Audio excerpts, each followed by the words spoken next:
Good evening. Welcome HOD drivers to the HOD Speed Secrets Ross Bentley webinar. We are going to have a blast tonight. My name is David Ray. That's Ross over there on the other screen. And I'll turn the microphone over to him in just a minute. Ross is a super supporter of HOD and our culture. He's been at our events and helped our drivers. It's really exciting to have you doing this, Ross, today. And I will tell everyone out there that Ross is doing this as a hosted event. So it's not only free to you, but it's free to HOD. I think we're all about making friends and providing value add to the HOD drivers. A special shout out to the HOD coaches who may be listening in here for more advanced tips on how to coach our drivers. You'll get some good stuff out of the evening. And it's going to be very unstructured. You'll probably be able to get your question in, and we're excited about it. I'm going to take 1 minute to do a little commercial for the upcoming events. We're on track. We're going to take some of the information from tonight's event and put it on the track here soon. The Northeast region with Mike Mona and Jay and his team are going to be at Pit Race, a heavily improved, completely reconditioned and remodeled facility, Pit Race on August 10th and 11th, a prime weekend, and also VIR. We are back at VIR thanks to in the Northeast region. If you haven't run VIR, folks, that is just world-class, very special place. The Pacific Northwest region with Paul and John and their team, coming up August 8th at the Ridge Motorsports Park, near and dear to me. I was there on the grand opening of the Ridge. It's a great track. And PIR, which is awesome, right near downtown Portland on August 15th. Southeast region with Adam and his group, growing rapidly down there at Palm Beach International Raceway. They've got an advanced and coach event on August 3rd and a regular HOD event coming at PBIR on August 17th. And then here in our home region, California region, we've got Thunderhill coming up at August 16th, Sonoma, August 22nd. So that's kind of what August is looking like for HOD. You can find our stuff on hookedondriving.com, the events section, and get registered. We're excited by the turnout. By the way, we've got 515 people signed up for this event. So that's a Grand Slam home run, a tribute to Ross's popularity, I think. So I'm going to make one last comment to kind of try to pass the ball to Ross, because, Ross trains like really fast professional drivers, like Indianapolis and Le Mans and Daytona and tracks like Coda and tracks like that. And, that is awesome. But he also talks to folks like us that are not trying to make a living as professional drivers. I'm going to give you a quote and you might work. This is ad-libbed, Ross, but I'll give you a quote. Driving well is more fun, faster, and safer. And so that's part of why we're working with a guy like Ross is we want you to drive well, have more fun, go fast, and be safe. Ross, take it away.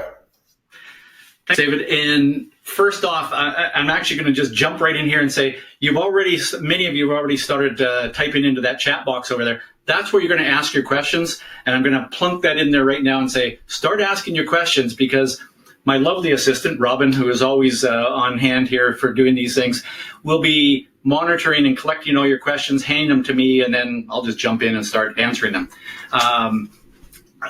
David, thanks for letting me do this.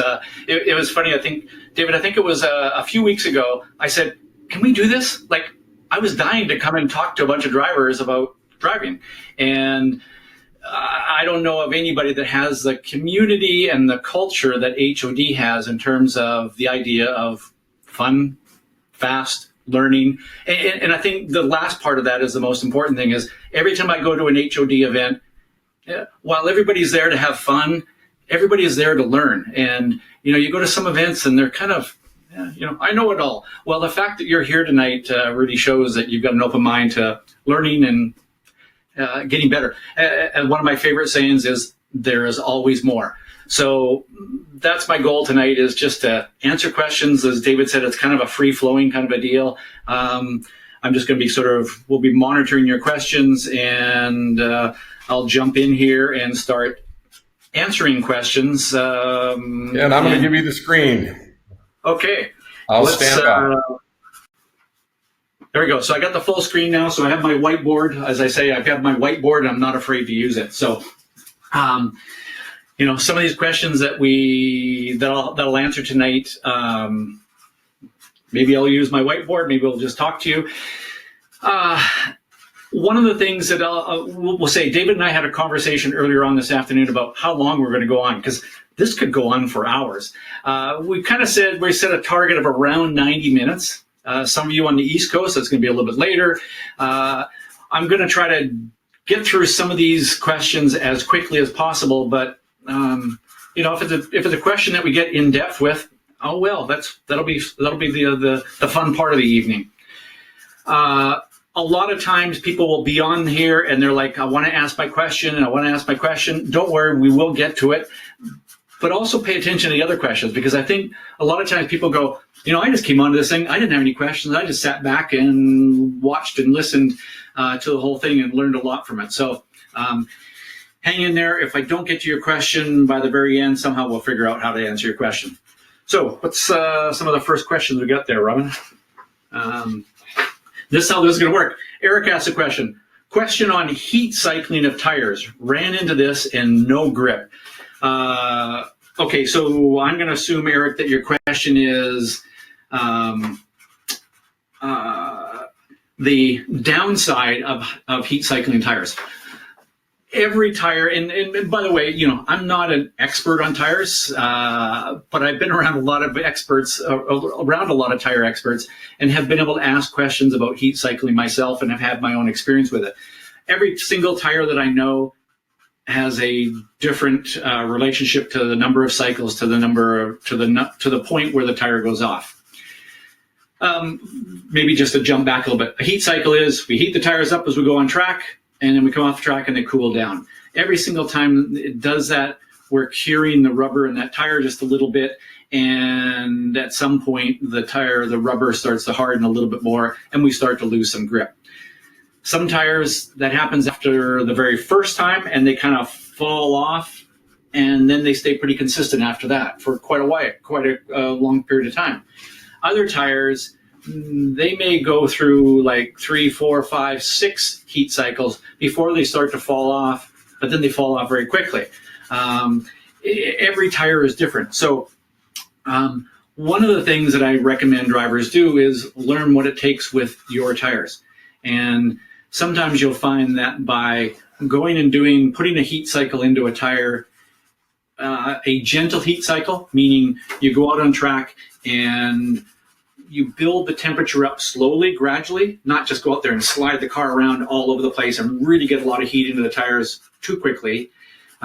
If you heat them up gently, bring them up the temperature, and make sure that you don't overheat them in that very first heat cycle, and then allow them to cool off and allow them to really, really cool off completely, which means keeping them out of the sun and giving enough time to let them really cool down.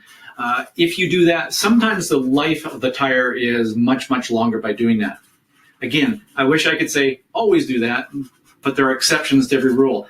I've had some tires where the best way that you can treat those tires is just to go out there and beat on them right away, like use them to their max right away from the very beginning, and then they tend to fall off a little bit. They're going to be consistent for a long, long period of time.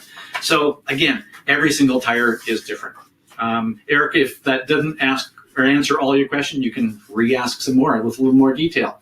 This is my favorite part of these sessions is this. There we go. Next question.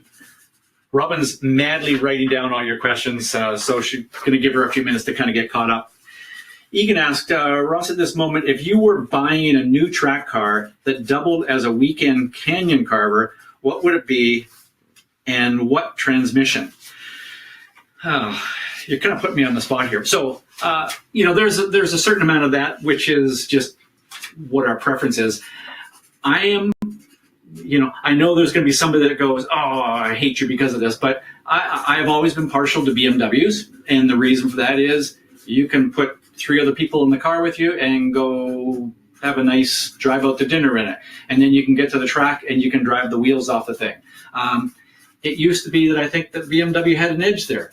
I also think that a lot of other car companies have upped their game, and for that reason, there's a lot of other ones. Audi makes incredible cars. Obviously, you can't go wrong with a Porsche, because the only downside of a Porsche is most of them, you can only put one other person in there when you go out for dinner with it. So that's the only downside of a Porsche in that way. But there's a lot of other cars out there that are just amazing. I personally love the whole BRZ FRS car, Miatas, all those kinds of things.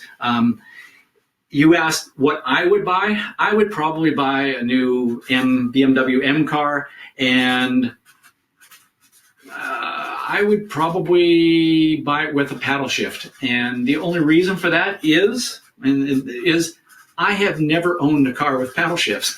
I've always had a manual shift transmission. So, and I will always keep a manual shift transmission car around.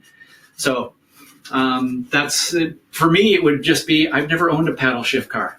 Now, I got to put one more last thing in before I jump off of this question is, I have never tracked my own car. So you have to take what I say with a grain of salt here. I have never tracked my own car. People kind of look at I have a Mini Cooper S that I absolutely love. And then people go, what's it like on the track? And I go, I don't know. I've never driven on the track. People ask me, what's your favorite car to drive on the track? Somebody else's. Okay, next question. David asked, is there a correlation between maintaining optimal slip angle range and heating up quicker? Is there a correlation between maintaining an optimal slip angle range and heating up a tire quicker? Yes. So let me let's just take a look here at the graph of slip angle. So slip angle versus grip or traction here. Okay. The more slip we have, the more traction we gain until we reach a point and it kind of does this.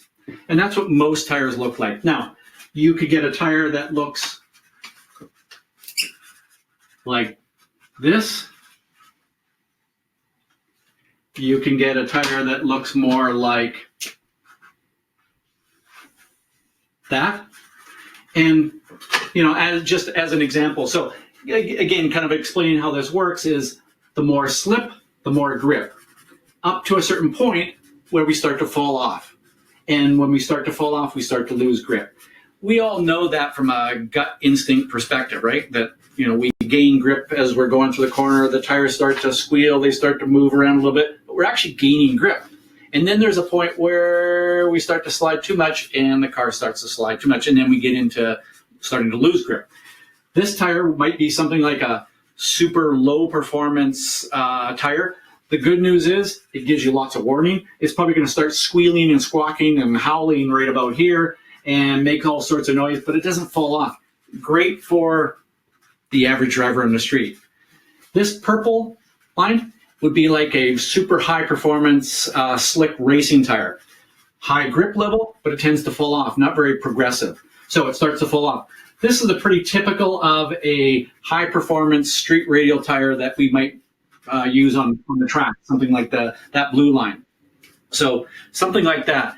So David, your question is there a correlation between maintaining that optimal slip angle and heating up quicker? Obviously, let's just look at the blue tire here with this slip angle.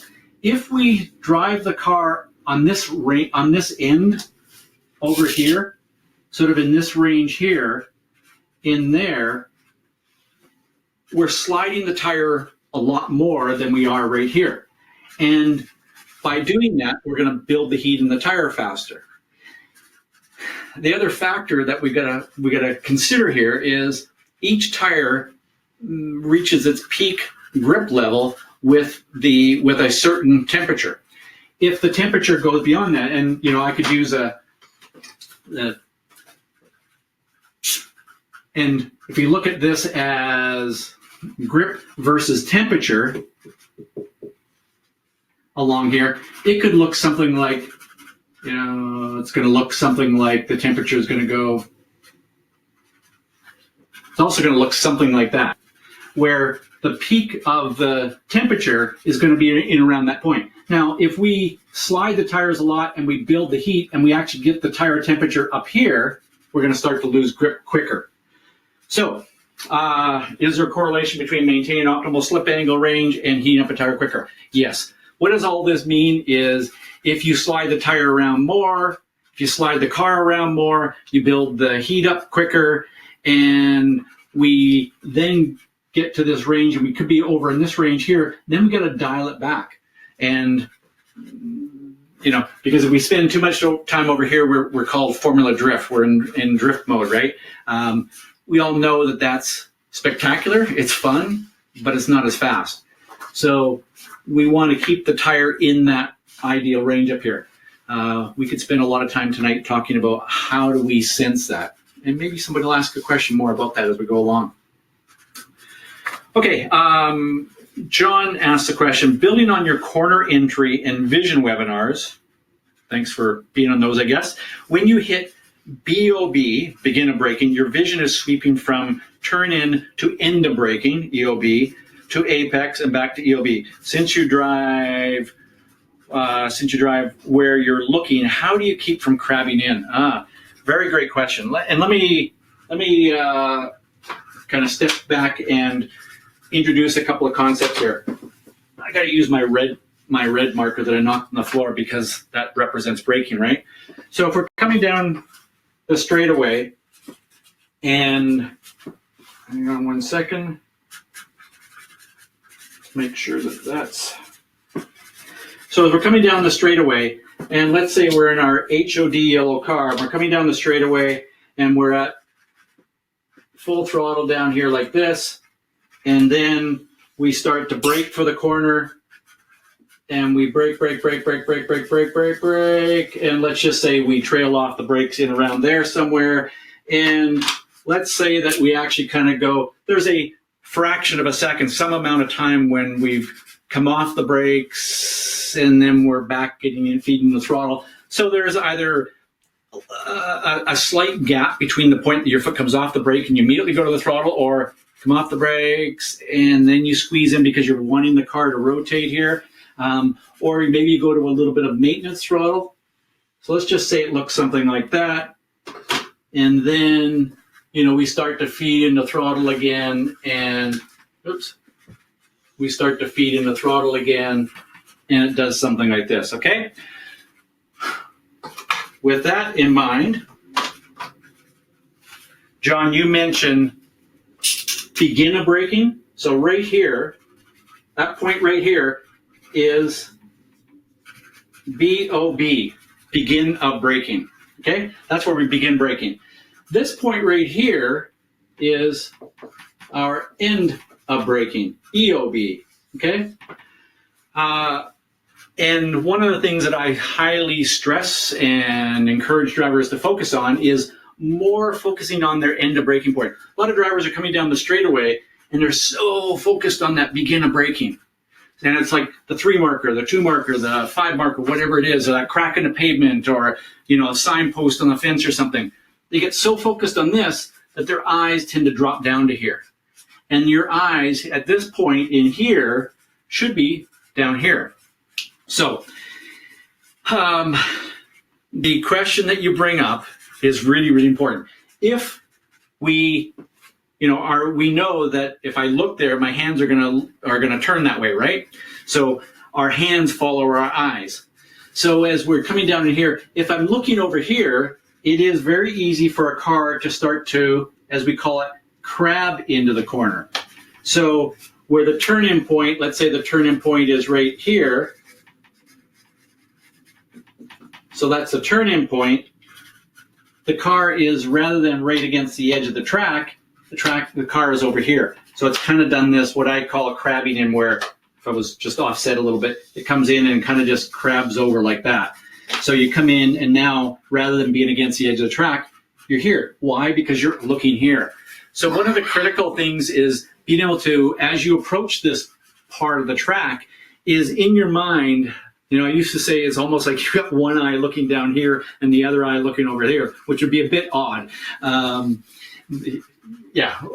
don't recommend trying to do that, get your eyes to do that physically.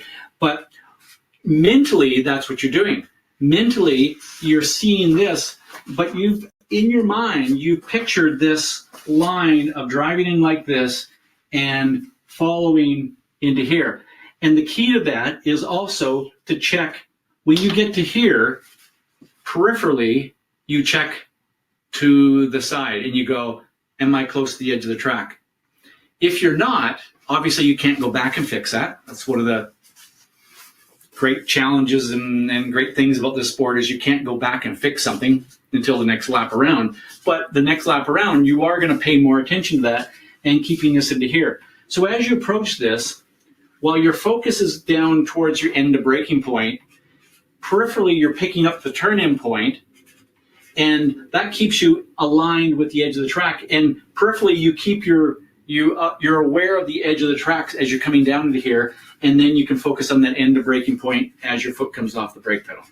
So, to go back to your question, John, specifically is, how do you keep from crabbing in? The key is, first of all, having a mental picture of where you want the car to be arcing into that corner, but also peripherally being aware of the edge of the track as you're coming down into there.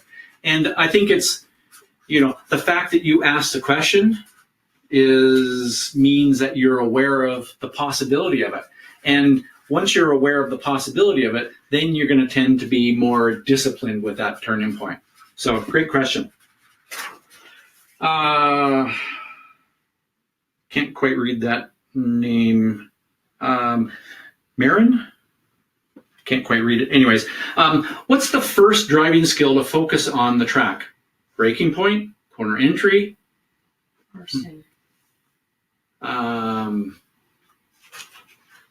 What is the first driving skill to focus on the track?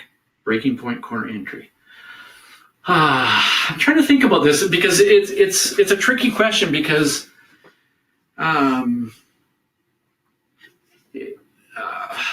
part of it, so a lot of it depends on the experience level of the driver. And this is a tricky question. A lot of the coaches really, I think coaches not struggle with this, but it's a challenge that coaches face because for some drivers, the key to that is focusing on the turn-in point. But for some drivers, if they haven't got the begin and braking point right, this is not going to be right. So it's a matter of kind of juggling. There is no, it's always this or always this. I would say if you were brand new to the track, the very first thing I would do is focus on, let's just get the line right, which means that your turn-in point is the most important thing to focus on at first.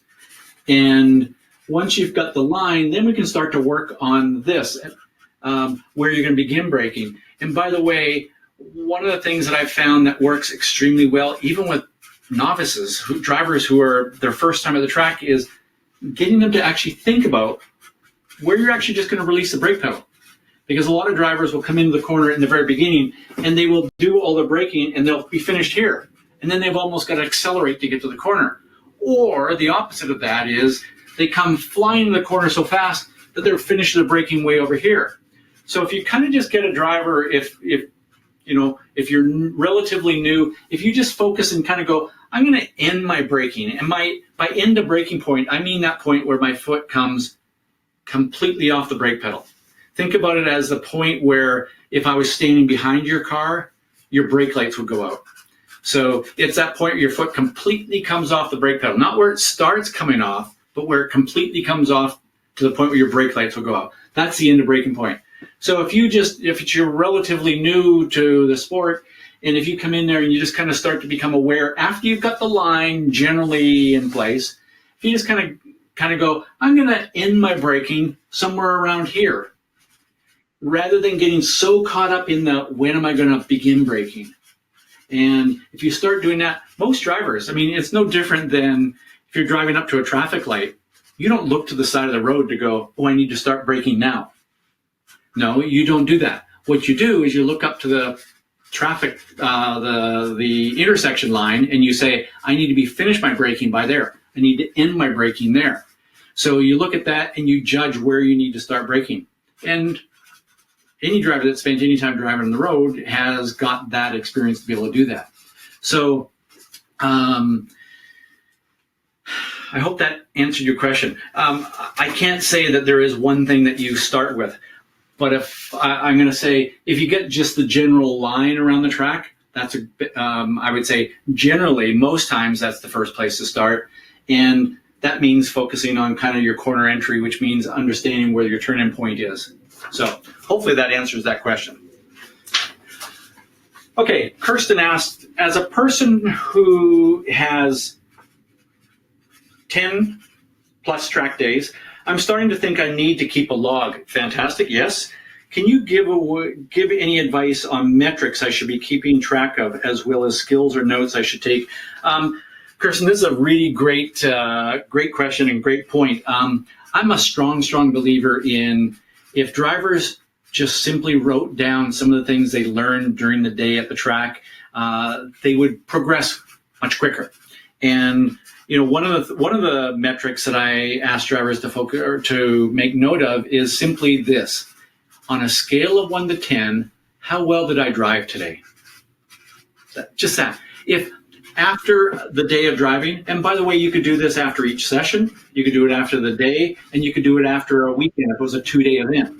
So when you rate yourself on a scale of 1 to 10, over time you start to see trends. And one of the trends you'll see is, wow, every single time I'm up late the night before, my 1 to 10 scale is lower. Well, duh, So that's one of the things that I ask drivers to rate. Keeping track of track conditions, simply the temperature that day, the track felt grippy today, the track felt like it had less grip today.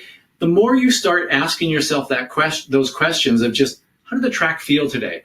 And what were the conditions? Too often I hear drivers, and often they get caught up in chasing the lap time anyways, but let's say their best lap time is a 2-minute. And they go to the track and, man, I'm struggling to do 201s today or 202s today. Wow, I think I've lost all my skill. I don't know how to drive anymore. Well, the temperature has gone up 20 degrees. The track doesn't have the same level of grip or whatever.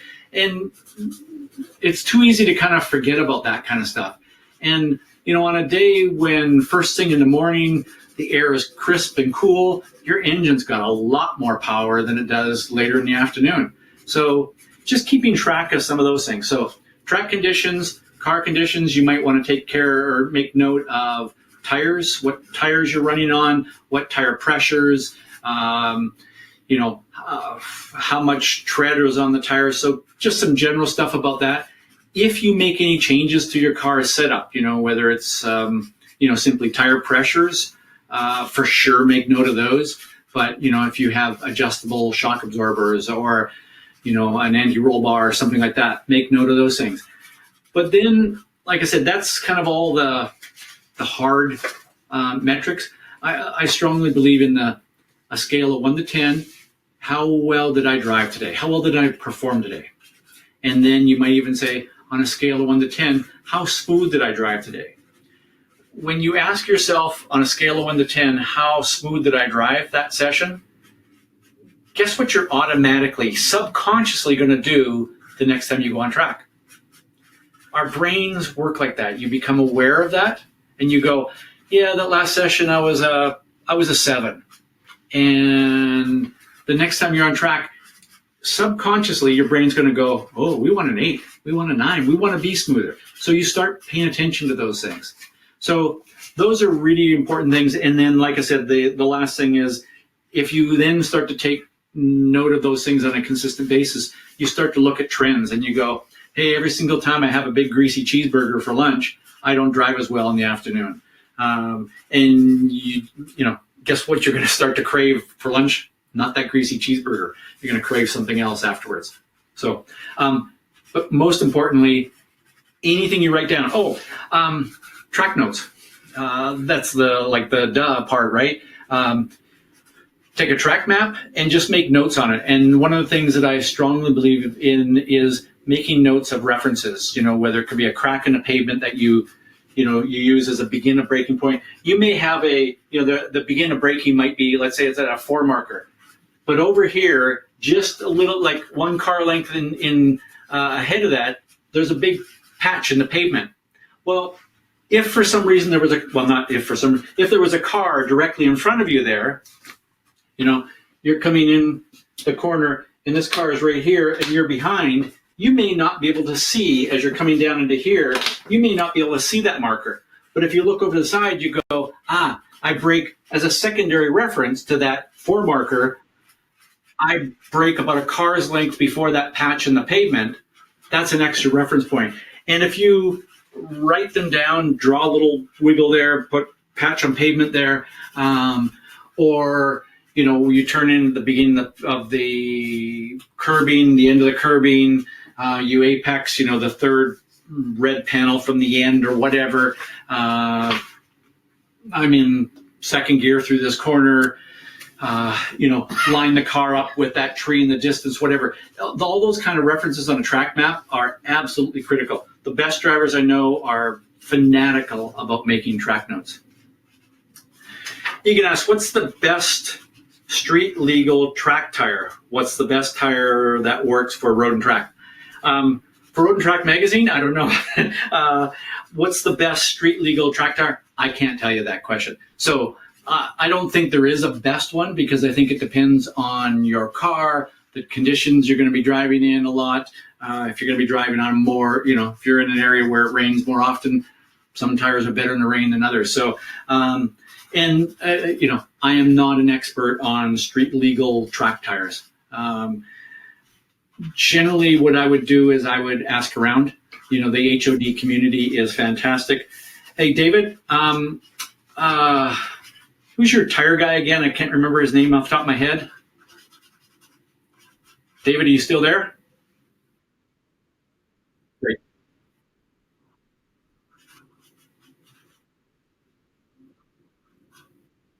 But you have connections with tire people.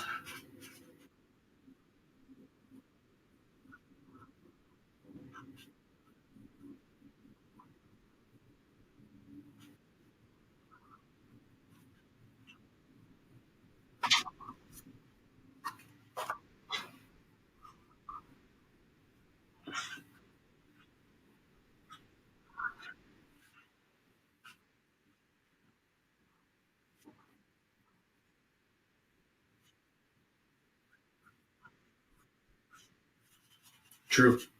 Okay, thanks. What David said. John, tell us about the best way to use trail braking in both increasing radius and decreasing radius corners. Great question. Let's see. Because this is a constant radius corner, I'm going to draw a couple of corners here.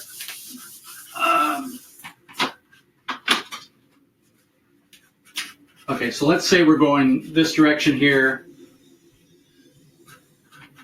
Man, that was a bad start.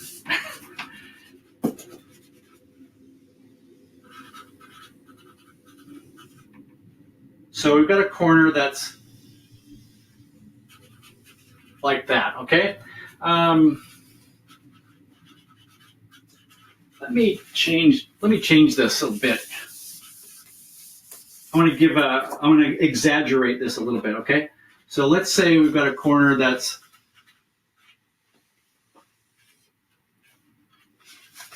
So this is definitely a corner that's kind of a increasing radius corner, right? So in this corner, you know, as we come down into the brake zone, you know, the key is how much do you need to rotate the car? And I use the term rotate a car a lot. So let me just step back and explain what I mean by that. Many of you know what it is, but some of your maybe not quite sure. So let me explain what I mean by that. So I have a car coming down here into this corner, and if I'm kind of looking down on it and it does this, that means the car has rotated. And you might go, that's oversteer, right? Well, technically it is, because in that case, as the car rotates like that, the slip angle of these rear tires is greater than the slip angle of the front tires. So the car does this. So in that case, yes, it's a little bit of oversteer. But the way I explain it is, oversteer is kind of what the car is doing to you. Rotating the car is what you're doing to the car. You're doing that in a deliberate way. So as you're coming down into this corner, in this corner, we need to get the car to rotate pretty quickly here. So we're going to come down, and let's say we're going to brake like this, and we're going to start to trail off the brakes here and come off the brakes around this area here. Because now we've got the car rotated in an angle that we can start to unwind the wheel. And because this is the increasing radius corner, we're going to be kind of gradually unwinding the wheel. And it's going to feel like forever that we're unwinding the wheel, but we're feeding in the throttle at the same time. So the trail braking here is going to be like this. Now, if this corner was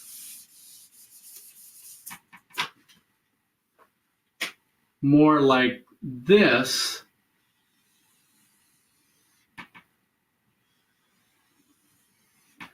where we sort of come into the corner, and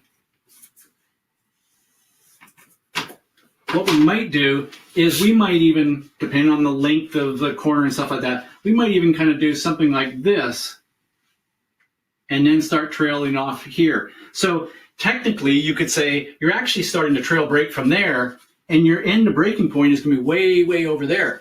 But you're kind of in this section through here, you obviously can't brake at maximum because you've got a little steering angle in. But then you're going to tighten up the wheel over in this section here, so you're going to have to feed in more, so you're going to have to ease off the brakes even more. So it's that trading off of the steering and brakes, right? So it's going to depend on, obviously, how long the corner is as well, in terms of, in addition to whether it's increasing or decreasing radius. So typically in a increasing radius corner, the trail braking is going to be a little shorter, typically. And in a decreasing radius corner, it's going to be longer, because we're going to be trailing in and then getting the car to turn towards the very end there. So that's... I hate sometimes saying those kind of things, because sometimes every now and then somebody goes, you said that we should always do this. And I'm like, no, there's always exceptions to the rule. Tom asked, when would you think about upgrading from a Harry's app to a more serious data acquisition system? I feel I'm hitting a plateau with improvement at HPDE events, lapping VIR full around 2 minute 25 for reference. Okay, good. So the part of it is that you say you're hitting a plateau, so you're looking for a tool to help you. So when you get to that point where that tool, in this case Harry's lap timer, isn't giving you what you need to help you improve your driving, then that's one indication as to whether you should. That's an indication that you should upgrade to a more serious data system. But the one factor I want to throw in here is I've seen a lot of drivers who have upgraded from a Harry's to a name system, a Motec, a RaceLogic V-Box, whatever. And the one great thing about a simple smartphone app is it's simple, and you can just use it, and it's pretty easy to use that way. When you get into a Motec, V-Box, any of those kinds of systems, you have to have more time. So if you said, I've hit a plateau and I really want to improve more and I need the tools to be able to do that, but when I'm at the track, man, I'm flat out. I'm going from one session. Maybe I do a little coaching, so I'm over there helping students, and I want my social time, and I really don't have time at the track to do much else. I'd say don't bother spending $500, $3,000, whatever, on a high-end system, and then find that it just becomes a weight ballast. So the key there is when you feel that it's not giving you the tools that you need. that's an indication when you should upgrade.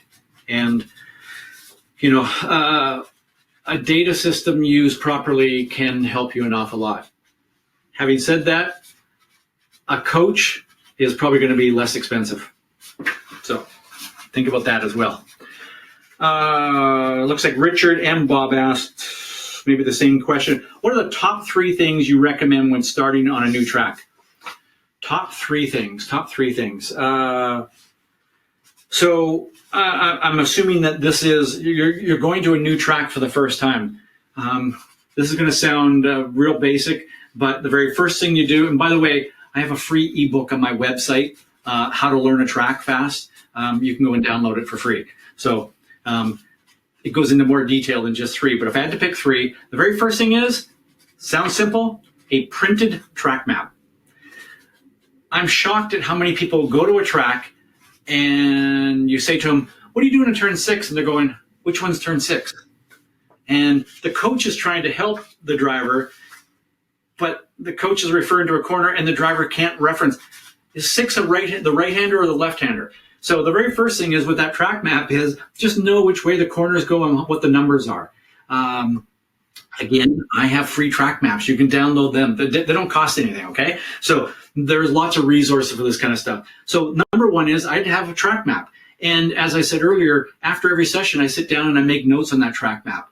And, if I'm going to go to a track and I know that I've got 4 sessions on Saturday and maybe 4 sessions on Sunday, I'm going to have 8 printed track maps before I even get to the track. So that would be number 1. Number 2, at an HOD event would be rely on your coaches. They're your best friends. Whether you are, kind of novice, intermediate, or you're soloed, if you're a advanced solo driver, but you're going to a track you've never been to before, go find a coach and just say, hey, give me some advice. Tell me what I should be focusing on. Which corners should I really be focusing on? So that would be easily number 2. And number 3, and part of it depends on your level of driving, but a big one is taking time after every session to actually close your eyes and imagine driving the track, visualizing the track. If you are unable to close your eyes and visualize every inch of the track, that's most important. And, I know a lot of drivers that, I could say, can you close your eyes and visualize the track? And they'll go, yeah, about 80% of it. There's a couple of corners, a couple of little sections that I'm not really clear in my mind. I can't quite picture them. Then that's the areas of the track that you need to focus on. So not only is visualization, mental imagery a great tool to help you learn the track, but it also points out the areas that you need to focus on the next time you're on track. So those would be the top 3 things.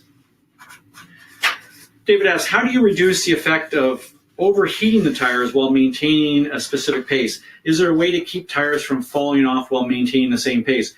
What are some tips do you provide for your drivers in this situation? So I'll tell you a very quick story to kind of illustrate something. A number of years ago, I was coaching 2 drivers competing in the Formula Mazda Championship, the Road to Indy Formula Mazda Championship. 2 drivers on the same team. I was working with both drivers, and we were actually at Portland International Raceway. After first practice session, I sit down with their data and the video, and I'm watching both of them. And by the way, they had turned lap times that were within like a few hundredths of a second of each other. So identical lap times, essentially. And I'm sitting there watching the in-car video, and literally the one driver is going around the track and coming down into the festival chicane, and there's like this, and just through turn 4, just like this, and the other driver's coming and going, and his hands are just like they're going a million miles an hour. And it was really interesting because what I did at the end of that session, I actually went to the engineers and I said, hey, can you come up with a math channel that measured the number of degrees of steering angle the drivers were putting into the car? So 1, 2, 3, 4, 5, 6, and it added it all up. And the driver who had the smoother, slower hands, his total was something like around 700 degrees of angle, of steering angle, for the course of one lap. The driver whose hands were doing this was something like 940 or something like that. Like, it was a massive difference in the amount of steering angle, and yet they both turned the same lap time. So my advice to the driver that was doing this was simply, I want you to go from 940 degrees of steering angle to 700 degrees of steering angle. So that gave him a metric. And by the way, whether we had real numbers or not, if he just in his mind kind of went, oh, I got to go from like 900 to 700 degrees of steering angle, I've got to put less steering angle in. That's what he did. He went out there, and he didn't get to 700, but he got to like 750 or something like that. But that next session, he was half a second a lap faster than the other driver. So by simply thinking about turning the wheel less, and by the way, the tire engineers were looking at, and the tire temperatures were lower as well. You can imagine some driver that's doing this through the corner is taking those tires and just sliding them that much more and just really beating up and getting too much heat into the tires. So one of the things to do to maintain tire temperatures is just to minimize steering input. It's really, that's the classic, slow is fast kind of thing. Slow down all your inputs. Now, you're still going faster on a track. One way to slow down your inputs is to drive around at 2 miles an hour, but nobody wants to do that, right? So what you do want to do, though, is just start to think about dampening the motion that you put into the wheel. Think about when you go to the brake pedal, being a little smoother with it. Still hard initial application, but smoother release. So it's not a pop off the brake, which gets the car unloaded. Then you're going to get more scrub into the tires. When you feed in the throttle, squeeze the throttle in a little bit more. So just start being a little more gentle with the tires that way. And if you feed in the throttle and you feel like you're starting to get that oversteer, unwind the wheel, straighten the wheel up a little bit to release the car a little bit, and really just think about minimizing, that slip angle that I was talking about earlier. So, when I had we've got the graph that looks like this. We've got our slip angle graph that looks something like this. Instead of spending all your time over here, think about spending your time over here. And by the way, that is just as fast as that. Absolutely. If you look at it, the peak grip is there and the peak grip is there. It's the same. Maybe not perfect in my drawing here, but we're at the same grip level right there. You're going to drive the exact same lap time, but this is using the tires a little bit less. So it's possible. And by the way, every tire has some amount of that plateau. Some it's a little sharper. But just think about driving on the front side of the peak of that slip angle graph.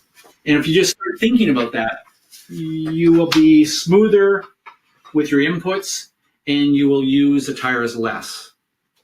Okay? Go ahead, David. Sorry.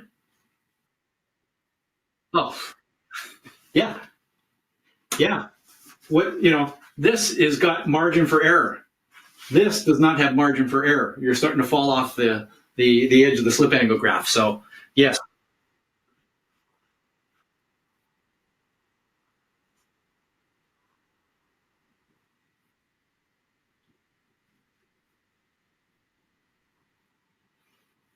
Okay. Anybody having problems? Couple people. Couple people are not.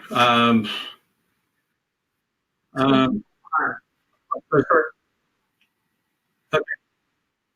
Cannot hear David. Okay. Well, sorry, David.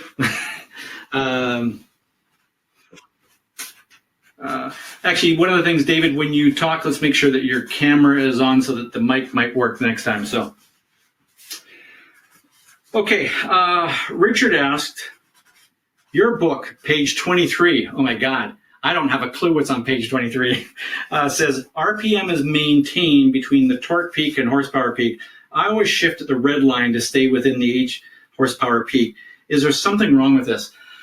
And understand that when I put that in the book, it's a general thing that works most of the time. Peak the point that you should shift at is sometimes the red line, sometimes before the red line. Where you want to be shifting is it's a calculation between peak power, but also, if you've got a 2,000 RPM split between gears and your RPMs down in the next gear now fall way down in the rev range, it's going to take a lot longer to accelerate back up through that to get closer to the peak horsepower range again. And that's why I will make an attempt here.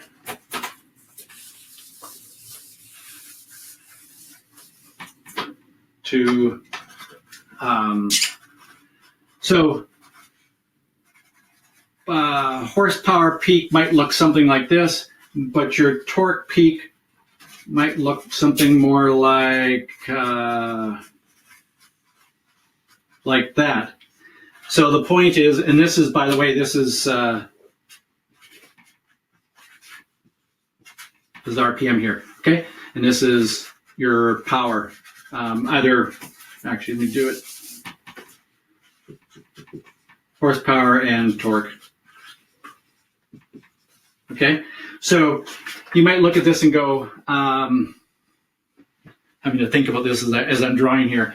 By the way, the best person to ask this question is whoever builds your engine. And if you don't have somebody building your engine, if you ever run your car on a dyno, just a wheel dyno, it will tell you where you should shift. But what you may find is that if you shift right here and then your RPMs drop way down to here, it's pulling back up through this range here. So what you might end up doing is shifting there, and that might actually be your red line up here.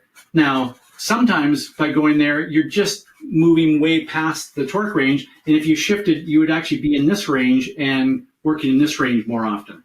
I'd have to think about how more to draw that for you, but the point of this is you say you always shift at the red line to stay within the horsepower peak. Horsepower is what maintains your speed, but it's the engine torque that gets you there. So what you want to do is you want to spend most of your time in the ideal torque range. That's what's more important than horsepower range. And you might go, well, isn't the red line designed for that? The red line is designed.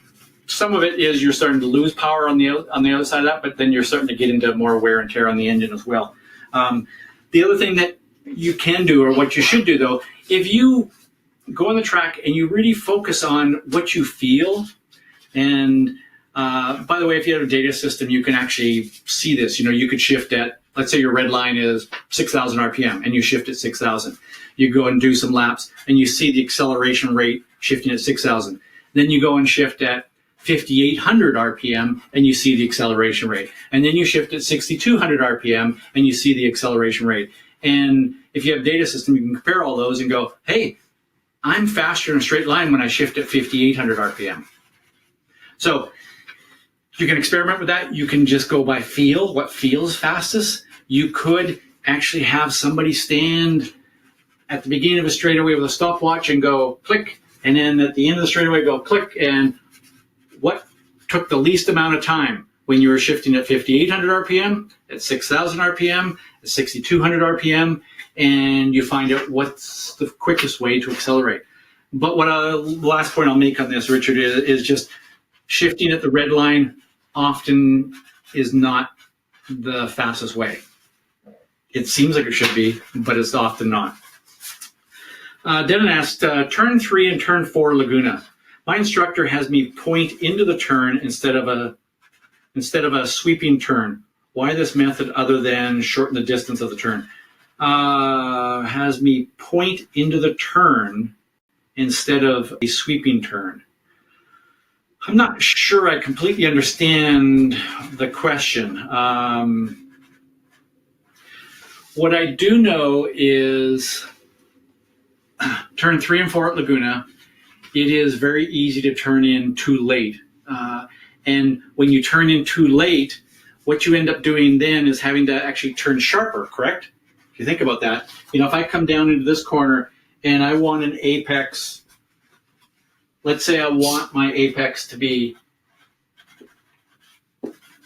right there, and I come down here and I turn in right here to get there on this line. But if I turn in later, use this one. If I turn in later and I come down here and then I want to get back to that apex, I have to turn sharper. And that means I've got a tighter radius. What does that mean? I've got to go slower. I can't go as fast. So sometimes in turns 3 and 4 at Laguna, I see a lot of drivers turning in too late and having to kind of turn sharper because of that. And that's why it's so critical that we have the right brake release in those corners as well. David? Yeah, I think also 3 and 4 are kind of rounded square turns. They're kind of soft 90s, which is really more of a mid apex. And, you know, and that's what you're describing, the avoidance of trying to make it a late apex by going past a turn in. So that coach is probably teaching them to turn in sooner than they would normally on a late apex turn. That's what I'm thinking. And I don't know if everyone's hearing me, but you might want to repeat that if that makes sense to you. Now they can hear. Yep, you're good. Cool. Okay. Yep. Yeah. I agree, David. It's part of it is the shape of those corners, I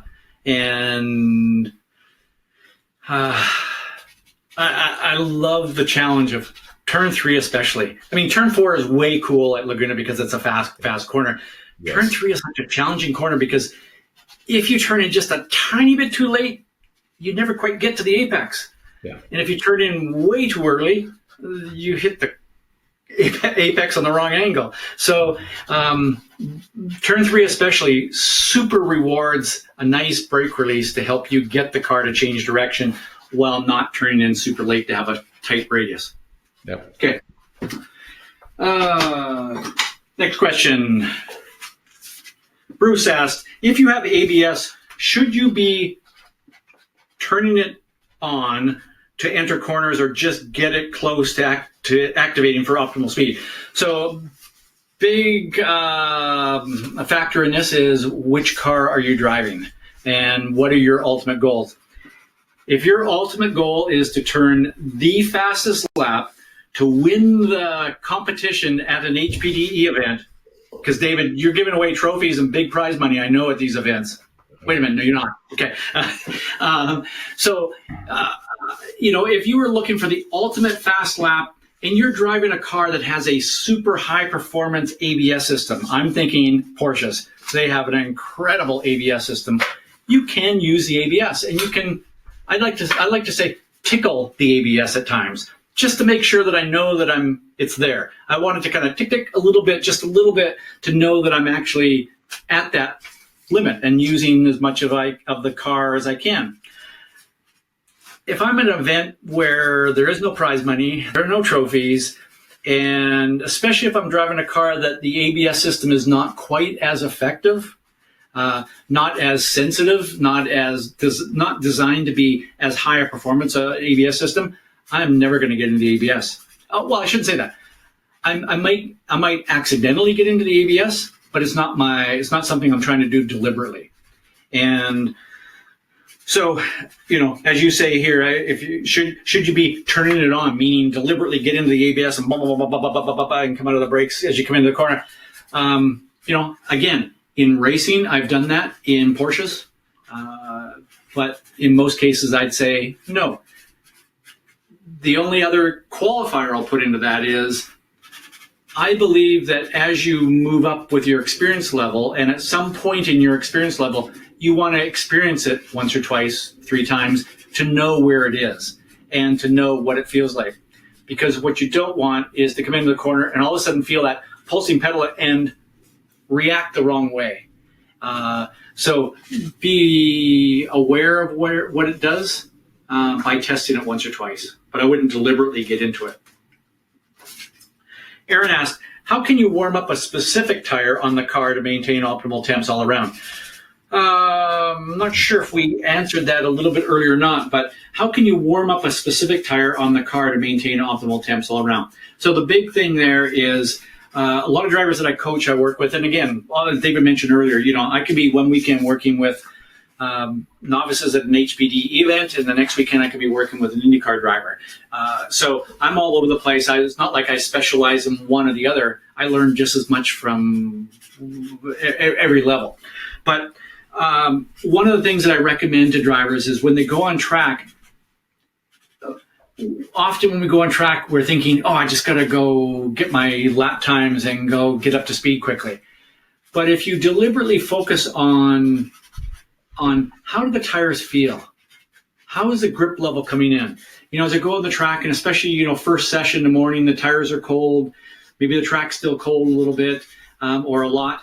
And you get on the track and you just start to feel like, okay, the tires don't have that much grip. Okay, this lap, I can feel them starting to come in. Okay, now I'm starting to feel them come in. Now I'm starting to really feel them now they're really grippy. And as you drive through that session, you may find that, okay, now I'm starting to lose that grip. Again, we're kind of we're gaining grip.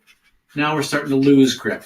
And that is affected by tire temperature as much as, not horsepower and torque, but it's affected by tire temperature. Your grip level goes up with tire temperature, and then it starts to fall off as we lose temperature, or as we get the tires too hot. One of the things that I stress more than anything else is how we practice. Too often we go on track thinking, I'm just going to go out and drive, work on my line. Well, working on your line is going to help, but most times working on sensing the limits of the tires and getting a feel and really paying attention to the tires are talking to me. What kind of noise are they making? What do I feel? What do I feel back to the steering wheel? What do I feel in terms of the G-loads building and then letting go?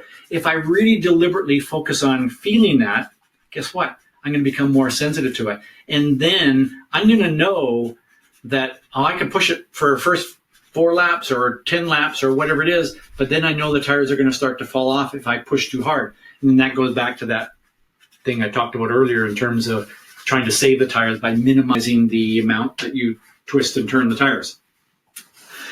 Chris asks, what are your thoughts on being too early on the throttle prior to turn apex if you have to get onto the throttle to carry speed to the apex? Does this mean you overslowed at or before turn in? So tricky question in that I've had drivers who say to me, shouldn't I always be at full throttle at apex?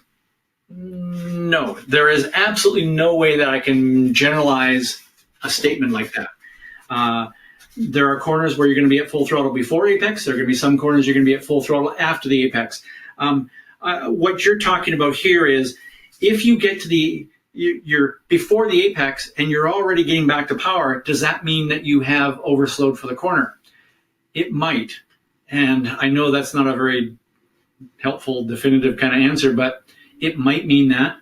But it might mean that the shape of the corner and the amount of grip that your tires have mean that to get to the apex, that is the minimum speed that you had to get to. And now you can get to power and start to accelerate away from that minimum speed. A great example, the last corner, turn 11, Watkins Glen. If you've ever driven Watkins Glen, the shape of the corner and the way the banking is in that corner, turn 11, you turn into that corner, and when you get to the apex, or from the turn-in point to the apex, you think, oh my God, I'm going to die. I'm going way too fast here. There's no way that I can carry all this speed to the apex. And then you get to the apex and you go, oh, I can unwind the wheel now. And I can actually get the power harder than I thought I could. And you go, wow, it's not that difficult from there. But the shape of the corner, if you carried the speed that required you to be gentle with the throttle from the apex on out, you would never make it to the apex because you'd be going too fast. You couldn't get the car to turn in there. So there are always exceptions to that rule, or what you're talking about here is sometimes if you're getting to power before the apex, that's what the corner in your car required. Sometimes it's a really good clue, and I think that's where the most important thing about your question here, Chris, is it's a great clue, and it triggers that question and kind of going, have I overslowed?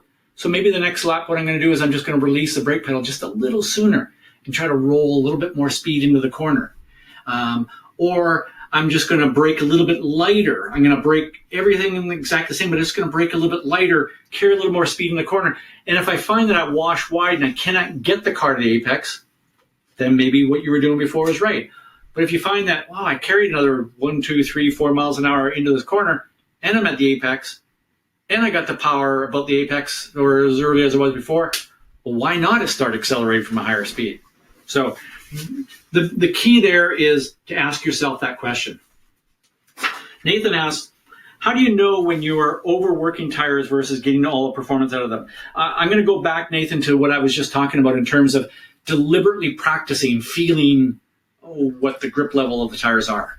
And I think if you did that, I think if you just specifically go on track and just focus on how much grip do the tires have, do I feel them building up, and now I'm starting to lose grip, 5 laps in, 10 laps in, 20 laps into the session. And sometimes go on the track and you kind of just turn the wheel a little bit more or something like that, and you start to feel them start to go away. You just have to practice it. There is no, always turn the wheel 37.2 degrees at 81.4 miles an hour and you'll be fine. There is no magic formula for it. You have to go and practice feeling that. Hey, Ross? Yes.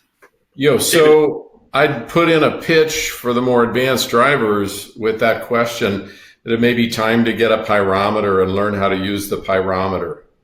And start trying to tie the handling to what the temperatures are, and maybe even go in during a session and get your temps, and then go back out and just kind of, number one, I'm not going to explain it all here, but learn how to use a pyrometer and use one occasionally. And you'll kind of get to know your car a lot better and that tire a lot better.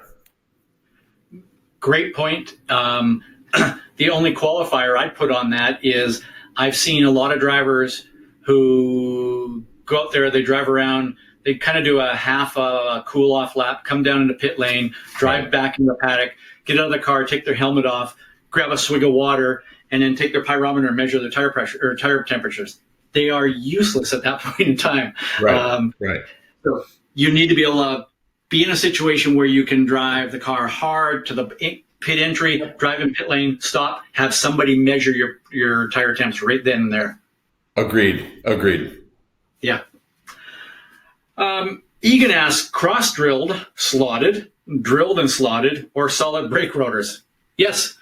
Egan, I don't have a perfect answer for that. Again, it's kind of one of those, I don't know what car, I don't know what brake pads, I don't know what your goals are. There are pros and cons to all of those things. The cross-drilled, slotted, all those kinds of things. Typically, you can get done the right kind of rotors that way. You can have your brakes run cooler because that's what the slots and the cross-drills help is. They help cool, but at the same time, they wear the pads quicker, and sometimes less material doesn't dissipate the heat as quickly. So there's kind of pros and cons to all of those things. I'm not an expert on that. What I would do is, find somebody who has done that kind of testing back to back.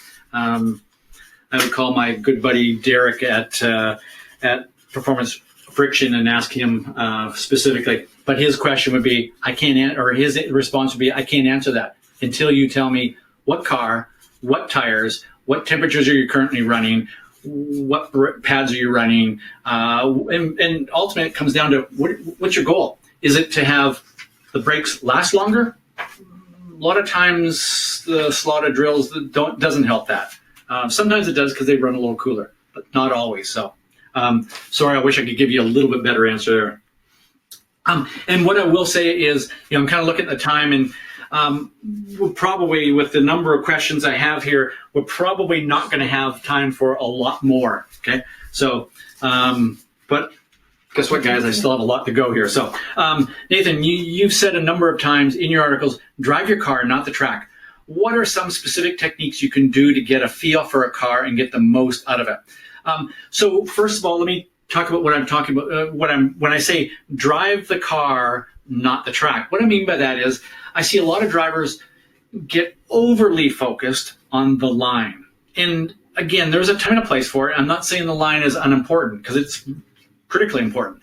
But I see some drivers who are so perfect at driving the line, but they're driving the car way below the limits of the car.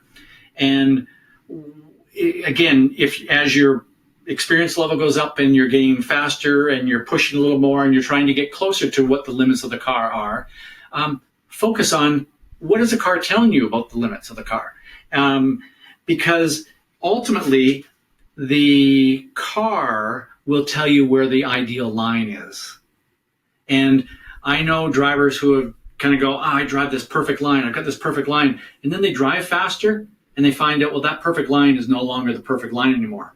So you ask, what are some specific techniques you can do to get a feel for a car and get the most out of it? One of my favorite coaching techniques is what I call sensory input sessions, where you go on the track and you focus on taking in more sensory information, one sense at a time. So you do a visual session where you just focus on just taking in more visual information. And then you do what I call a kinesthetic session, where we're using our kinesthetic sense, which is touch, feel, vibrations, but also G-forces pushing against our body. We take all those things in and we really just focus. If you went and spent an entire 20-minute session or a 30-minute session or whatever it is, and all you did was focused on just, what do I feel? Do I feel the car pitch? Do I feel the car roll as I'm going through the corner? What feedback am I getting through the pedals? What feedback am I getting through the steering wheel? Does the steering wheel get heavier or lighter as the tires start to reach their limit? As I'm going through the corner and I change from this concrete to pavement surface, what feel do I get through the wheel? Do I notice a difference in G loads through there? So if you really focus on that, and then you do an auditory session where you just go out there and you focus on everything that you can hear. You know that your tires are making noise. Some make more than others. But there's a right sound. When your tires are right at the limit, when they're right at that peak of the slip angle graph, when they're right up there, your tires are making a certain sound. Is it a high-pitched squeal? Is it a screech?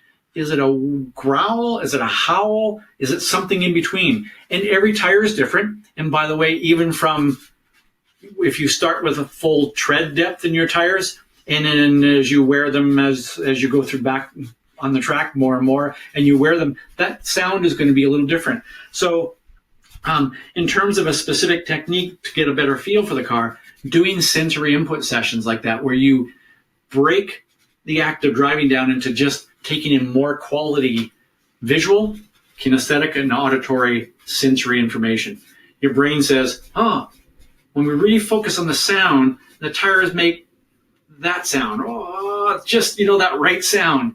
And then you go and search for that sound, and you play with that sound. And you get in the corner, and you turn the wheel, and it goes, you know to straighten the wheel a little bit. Okay? So you're really playing with that and understanding where the limits are from paying attention to it in a very deliberate way. You can ask Turn 8 Thunderhill with David in the car. With David in the car, he's coached me to 103 miles an hour. Is that what that says? 103? By myself, I chicken out at 90 miles an hour. So the rule here is have David in the car with you every lap, okay? No. What's the key to that kind of scary turn? First is looking farther ahead. It's really easy. And, if you got David in the car coaching you, there's a certain amount of trust in him. But I bet he's probably reminding you every now and then, get your eyes up, look ahead. So he's helping you with that. So the key to that kind of a corner is looking far ahead. The other thing is any kind of a speed adjustment you are going to make, and this is like, I'm trying to generalize this for people who are not specific to Turn 8 at Thunderhill, but anytime you're faced with a fast corner, we're talking 190 to 103 mile an hour corner, so a fast corner. If you have to make a speed adjustment, make it early. Because what ends up happening often is we come up to one of those fast corners and we come up to that corner and we think, I want to go from 90 to 94 miles an hour. So we do that speed adjustment later, because that's how we tend to think when we're on a track. And when we make that speed adjustment later, think about it now. We're now coming into this very fast corner and we make that speed adjustment. The car does this. That car has less grip than that does. But if we make that speed adjustment coming in this direction, we make that speed adjustment back here and then balance the car and be on power going through that fast corner, it will have more grip. Perhaps, and David, you can chime in here, but perhaps David's in the car saying, squeeze in the power, squeeze in the power, squeeze in the power. So rather than going into the corner going, oh my God, I'm going to die, you're now going, oh, the car's got grip. It's balanced. My eyes are looking far ahead. This is easy. Thanks, David. Well, my answer to that is, if I'm not in the car, number one, don't try to go from 90 to 103 in one lap. The key that I'd want to say is go from 90 to 93 to 96. And that maybe there's a pretty solid tap of the brake before and then go.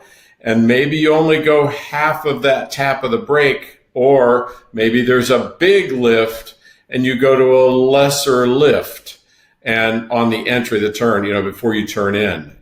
Or maybe you're starting to add full throttle at a little earlier point approaching the apex. So that, we don't want you to jump off the cliff, climb down the cliff from one level to the other, go up. In other words, do it in little increments, one at a time to get to 103. Great point. And again, that kind of goes to the, if you're going to make that speed adjustment, do it early. Real quick story. The first time I go to Indianapolis to drive at the Indianapolis Motor Speedway in an IndyCar, you drive down the front straightaway at Indianapolis, you get to turn one, and at 220 miles an hour, turn one looks like a hairpin corner with a concrete wall on the outside of it. It is scary. And I don't care, even Fernando Alonso said that, sometimes my foot is no longer attached to my brain. Like his brain wanted him to keep his foot flat to the floor, but he couldn't keep his foot flat to the floor at first. It's scary. So the rule, or not the rule, a guideline for a lot of novices that go to Indy, rookies, is you go there and you actually lift at the start-finish line and you coast. And then before you get to turn one, you go back to full power. And you, on full power all the way through the corner, and the car just grips.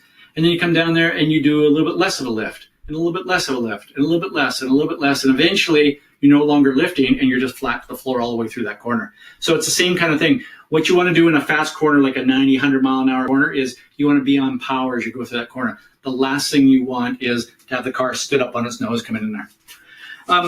Fred asked, what is the best way to reduce understeer with adjustable sway bars at both ends of the car? Would you loosen the front bar or stiffen the rear, and why?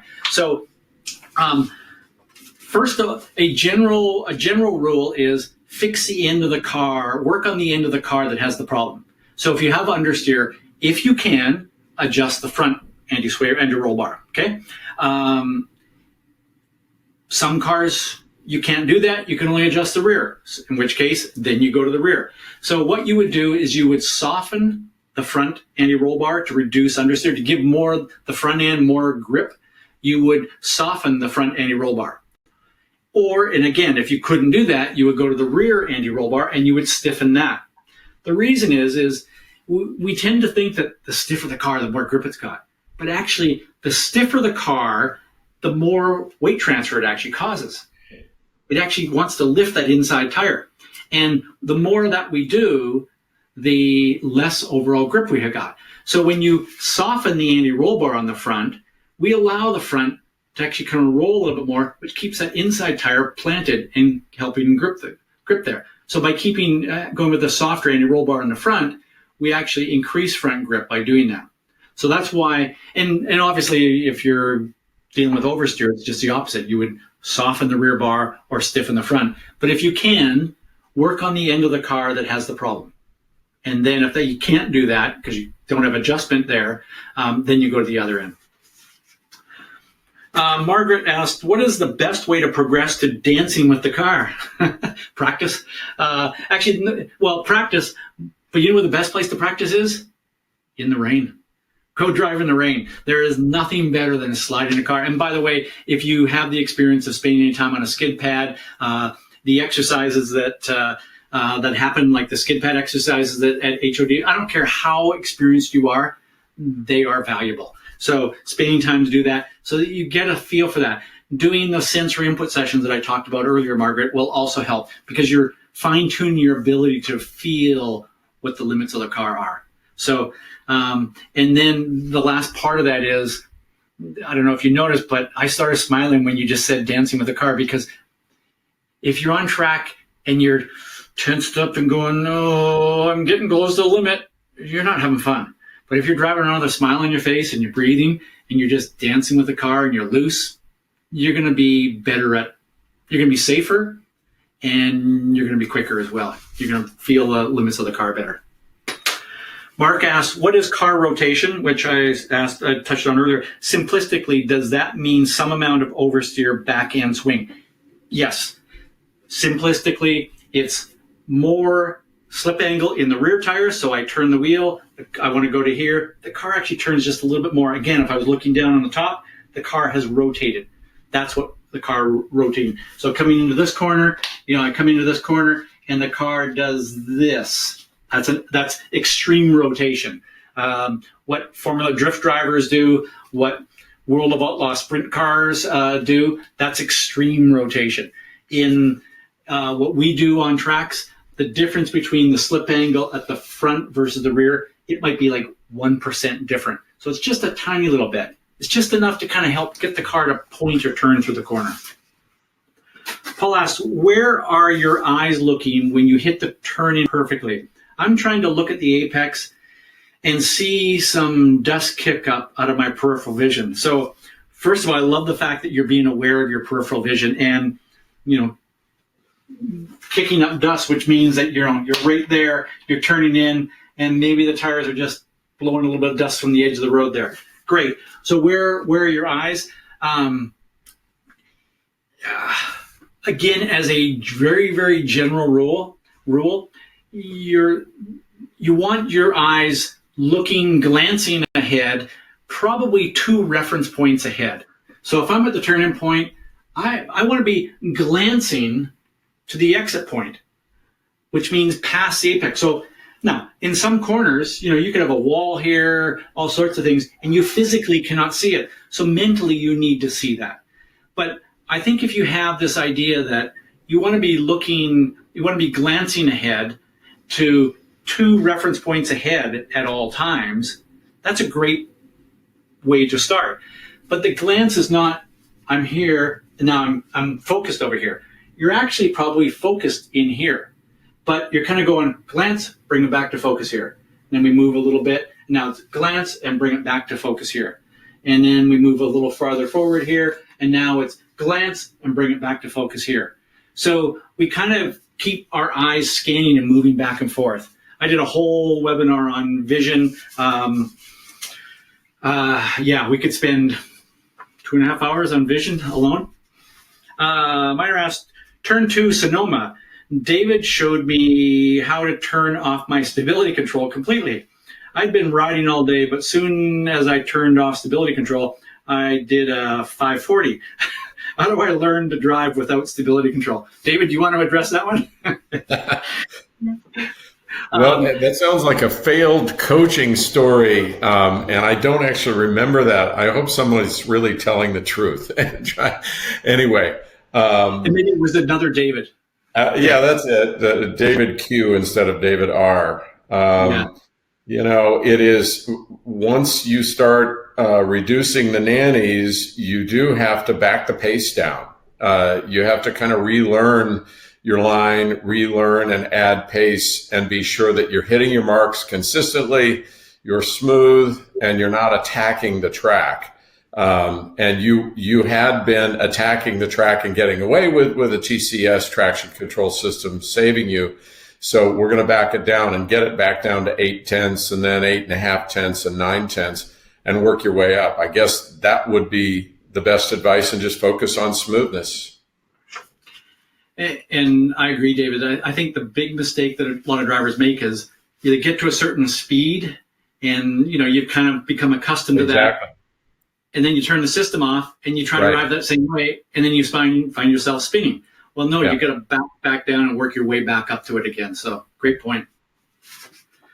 Eric asked, fixed versus shuffle steering or both, depending on the severity of the turn. Your opinion? Well, my opinion, I have never driven a car on a road racing circuit that I could not drive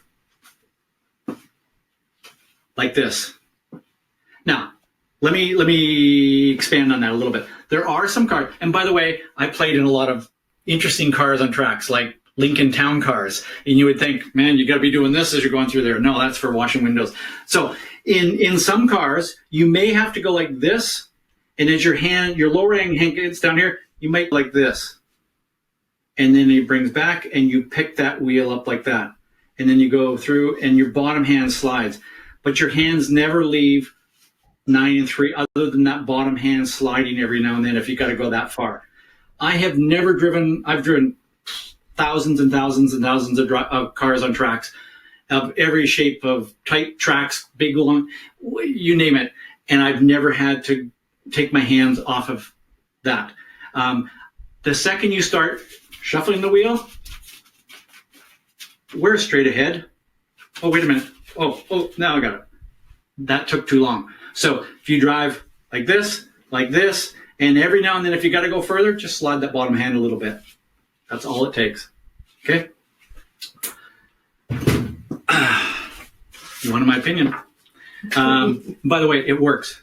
Fred asked, using data acquisition, what are the 2 most important channels to look at?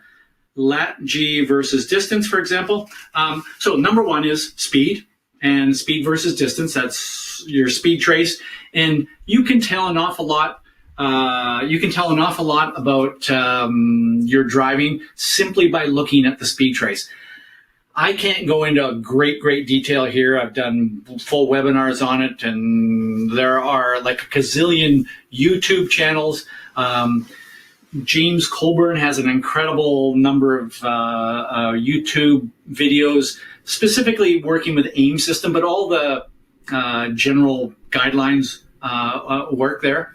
But just go on YouTube. There's a lot of, well, as you know, on YouTube, there's a lot of crap out there. But there is some really good stuff. If you look at AIM, their training programs that are put on by Roger Cadell are fantastic training videos, as well as James Colburn, Colborn. James is a good friend, and just out of the goodness of his heart, he loves creating these videos and putting them out on YouTube. Watch those. You'll learn a lot. You say the 2 most important channels. Speed's number 1. Every data system comes with a G sensor. So you have lateral and longitudinal Gs. So, you kind of get those 2 channels. They're in one. So you're always going to have speed, and you're always going to have lateral and longitudinal Gs. With that, you can tell an awful lot about your driving. But you really need to get into the habit of, every time you come off the track, you look at it and you start to go, oh, when the graph looks like this, I was doing this with my brake release, or my beginning on throttle, or the way I was turning the steering wheel. The more you do that, the better you become. And then when you start to watch some of these training videos, and somebody will go, if the speed trace goes up like this, and then it kind of flattens out before it does this for a corner, that means that you coasted before you lift your foot off the gas pedal and coasted, and then started to brake. If the speed trace comes down like this and then does this, from there to there, there's a little, we call the hockey stick. And you go, that's trail braking. You're trail braking in that corner. Great, okay? If you don't see that, it means you're not trail braking. So you'll start to pick up some very subtle little changes in just the shape of those squiggly lines. That's what's most important. Arden asks, can you discuss the various downshifting techniques and the pros and cons of each? Double clutch, no clutch, skipping gears, etc. So first of all, double clutch, unless you're driving a car that has, like a vintage car that has no synchros, double clutching, while I do it every now and then just because I never want to forget how to do it, you don't ever need the double clutch. It's not needed. Heel and toe downshifting in a manual shift transmission is an absolute must, and I know drivers who say, yeah, but I can get away without it. Well, yeah, you can, You could get away with driving around a racetrack with one finger on the steering wheel too, but as I just said, you're not going to have the same control. So, heel and toe downshifting, critical. Skipping gears. So skip shifting is essentially if I'm coming down a straightaway on my fifth gear and I'm coming to a corner that like this, maybe a hairpin, where I'm going to downshift and go to second gear. I could go fifth to fourth, fourth to third, third to second. And each time I'm braking, heel and toe downshifting, going blip, blip, blip on each of those downshifts, nice and smooth. But I've done three things there, and that's tripled my chances of making a mistake. Skip shift is simply going along in fifth gear, brake, brake, brake, brake, brake, brake, brake, brake, brake, and just before the turn-in point, you clutch in, move the shifter from fifth to second gear, blip with a nice heel and toe downshift, and let the clutch out, and you go straight from fifth gear to second gear. The key to that is you have to be disciplined to have patience. Because if you come down here in fifth gear and you brake and shift to second gear here, what's going to happen? Over rev the engine, the car's going to do all sorts of things, you may spin the car and crash the car. So you can have the patience to wait, keeping your foot off the clutch on that dead pedal all the way down in here, and then right here you pop your foot off the dead pedal onto the clutch, you downshift, and your downshift must be completed with your left foot off the clutch pedal and back on the dead pedal before you're allowed to turn the steering wheel. I know I just gave you a ton of information there, but pay attention because that is super critical that you get all that stuff timed right. You also asked no clutch. That's obviously very, very dependent on the type of car. If you're driving a car with a proper racing gearbox, a dog ring gearbox, that you don't need to use a clutch, then don't use the clutch. All street cars have a synchronous transmission, and therefore you have to use the clutch on the downshifts. Okay. By the way, we're getting to 90 minutes, but I'm going to do some extra laps here for you. So we're going to carry on for a little bit longer. You okay with that, David? I know you are. David's Absolutely. Oh, yeah. Okay. We're having too much fun. These are great questions, by the way. I really appreciate it. So Aaron asked, if you're in heavy braking sections, how do you intentionally warm up the rear brakes? So typically, the brakes on a car are going to heat equally. Now, that's relative to the amount of work they do. The front brakes on a car obviously do more work than the rear brakes do. Why? Because we have weight transfer. We brake, we put more weight on the front tires. They're doing more work than the rear tires are. Okay? So, and the rear brake or the front brakes are doing more work than the rear brakes. So as you brake, the car designers have designed the brake system so that typically the rear brakes are a little smaller than the fronts, and therefore they're going to heat up in a relatively equal fashion to the fronts. So it's not like you can go, well, I'm going to push that part of the brake pedal to get more braking bias to the rear. You can't do that. So there's nothing you can kind of say, I'm going to intentionally warm up just the rear brakes. The brakes are going to warm up relatively the same. Now, there are factors in there in terms of how much cooling the tire or the brakes have, but generally they're going to warm up equally. Hey, Ross. Yes. Just at a point, you mentioned the bias. What can happen to a novice driver that goes down to the local Pep Boys or something and says, I want to get high performance brake pads just in the front, or I want to really get a real great one because my rear brake pads are fading, so let's just get good rear brake pads, and you get dissimilar compounds going. So then you break that mold of having equal heat. And I actually found out the hard way by putting a overly aggressive brake pad in the rear, where it overheated while the front pads weren't even hot. And so I was losing my brakes, and you always think you're losing them in the front. I was actually losing them in the rear. So be sure that the compounds front and rear are compatible. That is a brilliant point. I'm glad that you brought that up because, yes, we can often do more harm trying to make the cars better. So yeah, if you're gonna put new pads in, make sure they're equal front to rear. There's a longer question. So I have a fair bit of seat time and hands-on experience driving, but I feel like my mental side of driving, or driver IQ, is lacking in comparison to my physical experience. What are some tips to better work at this? I want to be better at providing feedback about how the car is behaving and putting these things I have a feel for in the car into words. Okay. Wow. Okay. So the next 3 hours we're going to spend just on the mental game now. Okay. So, yeah. So I do a whole program just on the mental side of driving, Inner Speed Secrets, whole program around that, because we're talking about focus. And so one of the things I'll say about focus is, a lot of drivers, when I ask them, what's the number one thing you struggle with in the mental game? They'll go, maintaining focus. I lose focus. Well, guess what? We all lose focus. One of the things that I've noticed is the best drivers actually lose their focus as much as anybody else does. The difference is how quickly they regain it. If you think about when you first started driving, you made a mistake in a corner, and you probably spent most of the rest of the lap thinking about that mistake you made back there. Whereas a Lewis Hamilton or a Scott Dixon makes a mistake, that's how long they spend thinking about it. They've moved on. So it's actually practicing regaining your focus. And I always talk about having a pre-planned thought or a trigger word that, for me, it is car dancing. If I start to lose my focus when I'm driving, I just go car dancing, and it brings me back in the moment of driving. So that's one thing that you can do, a very quick thing that you can do to help there. In terms of providing feedback about how the car is behaving, putting these things into words, the sensory input sessions that I talked about earlier on, where you deliberately go on track and focus on what is the car telling you, and then come off the track and actually write that down. Now, if you hate writing, I know, pull out your phone and speak into the speaker into it and record it so you can listen to it again and listen to yourself talk about it. I've heard drivers get out of the car and go, the car's just kind of wonky. Well, what does wonky mean? And that's okay if that's how you describe it at first, but then go, what does wonky mean? Is it the front that's wonky? Is it the rear that's wonky?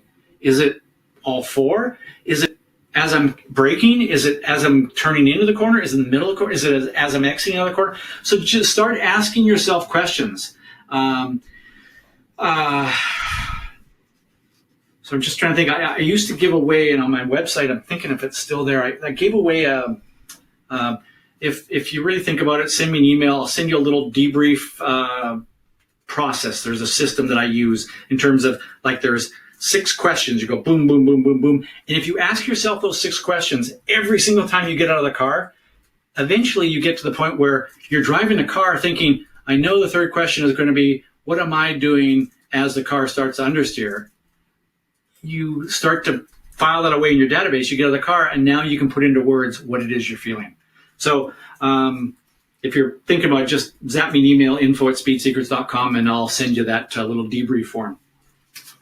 What is your take on using the left foot to manage the car under a high-speed corner while the right foot is managing from 80 to 100% throttle? So you're talking about blending the pedals. There are pros and cons to that. The big downside of that is you can easily overheat the brakes, and especially depending on the car that you're driving, if the brakes are marginal to begin with, that's an easy way to overheat the brakes, and it can cause a problem. The one thing I will say, I've always said that a great right foot braker will always be faster than a mediocre left foot braker. And I see a lot of people go, well, I'm going to learn to left foot brake, and they're mediocre at best with it because they've never developed the sensitivity with it.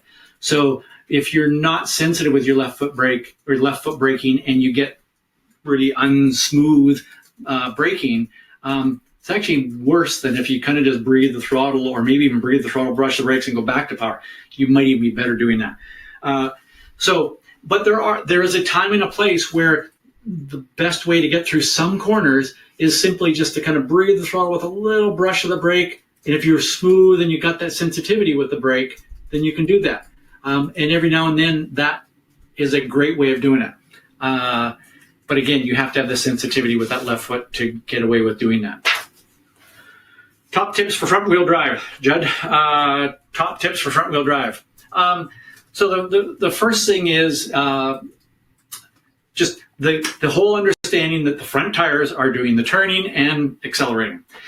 They're also doing the bulk of the braking. So you're asking those front tires to do a lot. So you want to minimize steering input. So I really have drivers focus on just being really sensitive to how much steering input they're putting in. And once you start to feel too much of that understeer that you often get, is just you really got to work at unwinding the wheel a little sooner. The brake release,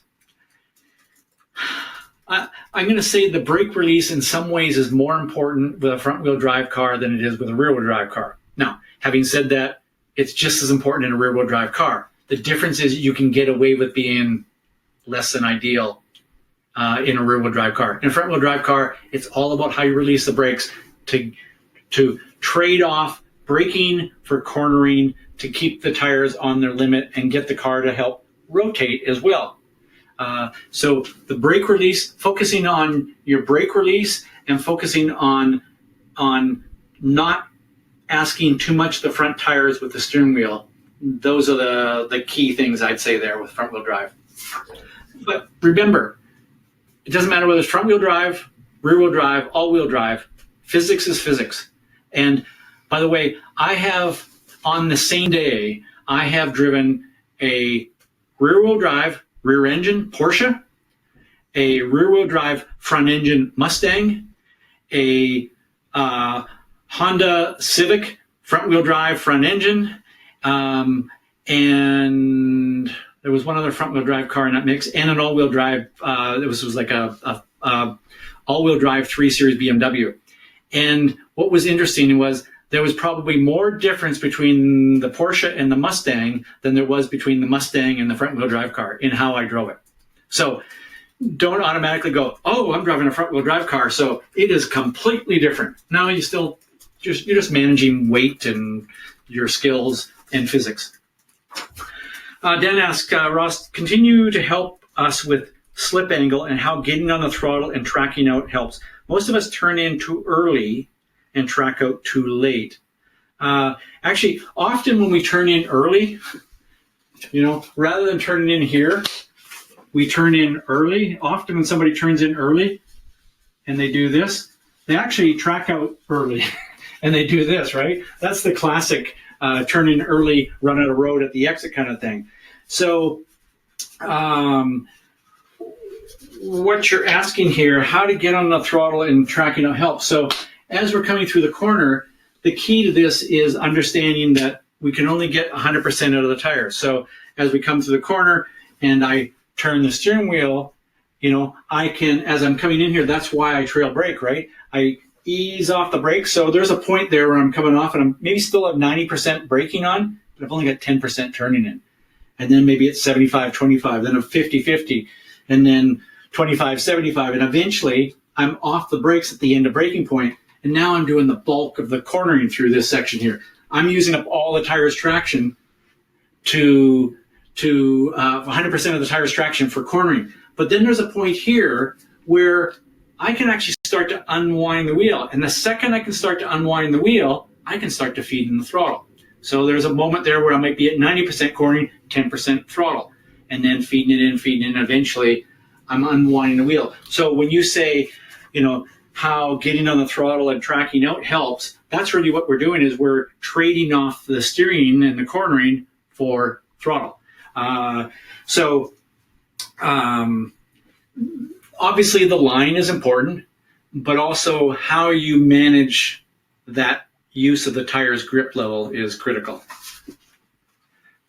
Christian asked, any suggestions for trail braking a light mid-engine car? Finding the line is fine between rotating car and spin or drift.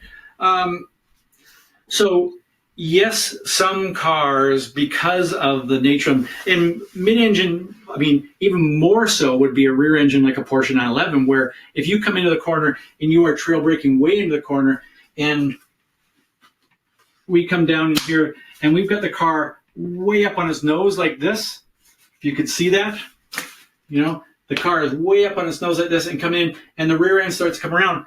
That's great. It's rotating the car, getting it, helping us to do that. The problem with that is because if all the weight is out here, it's like a big pendulum and it just wants to keep swinging around. Once we get it moving, it wants to keep swinging around. So the thing to be aware of is how you release the brake pedal. So, Christian, if you just went on the track and you spent some practice sessions where you focused on, I say, playing with or experimenting with the timing rate of release of the brakes, that is the key to driving fast, and fast in a safe, consistent way, where you're able to use the brake release to get the car to change direction, but not too much. And what you find is you come into the corner and you start releasing the brake pedal, and the car rotates just perfectly. And the next time you come in there and you start releasing the brake pedal, and the car is starting to rotate too much, just release the pedal a little sooner, puts a little more weight to the rear. Or you come into the corner and you start releasing the brake pedal, and you're starting to get a little understeer. So you just stay on the brakes a little bit longer. And as you stay on the brakes a little bit longer, the car rotates. So you use the brake release as a tool to help you get the car to do what you want it to do.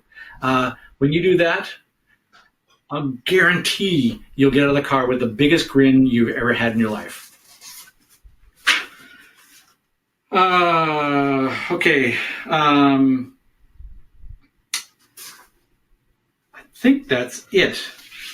We had one other one here. Hey, Ross. Yes, David. While you're sorting out there, I'm going to make one comment. An earlier question was about logging their driving days and keeping track and notes and things. And I just texted my group and have confirmation that the Hooked on Driving logbooks are being used in all the regions, but they're generally used at the beginner level, and they're filled out by coaches. And there's some evaluations. It's very friendly evaluations. We don't have any people flunk, but there's several categories that we rate the drivers in. But if someone would really like to document or even just borrow the format that we have, we would happily supply a free logbook to anyone, intermediate or advanced driver, that wanted to just use it as a resource and even grade themselves, or have a coach ride with them and use a page out of that book as a rating page. Fantastic. Please do that. And the one thing I would add is have a track map as well. Amen. So, David, I think we've used up all the questions. We've gone a little over our 90 minutes, so we gave some bonus time to everybody. I think we pretty much answered all the questions, I think. There was one last question. Sorry, I didn't see this one. All right, one last one. Well, this is the last question. The last question is, how can I get to drive with David as an instructor every single time I go to the track? No, it's not. I'm sorry. Rob asked the question, what's the rule of thumb for high-performance street legal tire pressures on track days? As tire temp increases, so do the pressures. So the key there is you have air in the tire. That air has a certain amount of moisture. As it gets hot, that moisture expands, and we start to get the tire pressures going too high. There is no one single way of always setting the pressures. One of the things that you need to do, and this goes back to the logbook and the notes and things, if you set your tire pressures, and let's just say you set them at 30 PSI, and you go on the track, and you come in after that session, and they've gone up to 36, and you go, tires felt really good until the last 2 laps. Okay, maybe what you want to do is make sure that you want to try it so that you come in at 34 PSI. So you might want to you might lower them to a PSI and go and run the next session. And then you kind of go, oh, that felt a little better. But the first bunch of laps felt terrible because the tires just squirmed around. So maybe then you go to 29 PSI and you go, okay, that's a good compromise between those two. The only way you're going to be able to do that is if you make notes and you experiment like a scientist would, right? A researcher would try different things, but keeping notes and working either side of that. So that's the most important thing. The other thing is, obviously, if you go out and do a track session, they go from 30, they go to 36. You come in, you sit for an hour, they cool down, they might cool down to 32. It might be, I'm going to put them back to 30 again. Well, you go back out there, and they may not go all the way back up there because you started off with some temperature in the tire. So your cold tire pressure is not important. Hot tire pressure is what matters. And your goal is to find the ideal hot pressure, what gives you the most grip most consistently, and also gives you enough feedback feel. Okay, so what's the rule of thumb? Start by asking the HOD community for tire pressures for tires in a car similar to what you're driving. Start there. And then when you get experience enough to really be able to feel what the car is doing and some of the things that we talked about tonight, when you start to do that, then you can, then you can start to play with the tire pressures a little bit. But, and kind of going back to what I talked about earlier with the tire temperature using a pyrometer, if you come in off the track after a slow cool down lap, come into the paddock, get out of the car, take your helmet off, take a swig of water, walk around, say hi to your buddies, and then go and do your tire pressures, they are not going to be what they were when they're on the track. They've already started to come down. So the sooner you can take your tire pressures and temperatures as you come off the track, the sooner you can do that, the more accurate you're going to be with your scientific research you're doing on tire pressures. Hey, thanks to all of you for participating tonight. This has been a blast. David,